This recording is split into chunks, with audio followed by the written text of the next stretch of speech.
Amak sopot amtem raput akada. Amang kiri am bam doho dare kauda. Am mid dhaw gahir macha uihar kate nyel me. Katha to dosep me leka ajomok kan reho adi khan adi ge sari giya. Ado 3 din nongka miche sopotem hatawa ar 3 din amte amak kiriam bhangoda.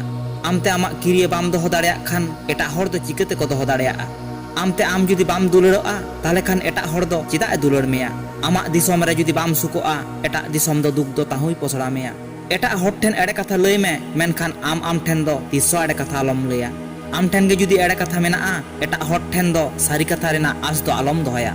Okto tahen rege ere katham leya ikan okto hasur cabalen khan undo jaha tinak sari katham lay reho amak okto do bai ruwar hijuga.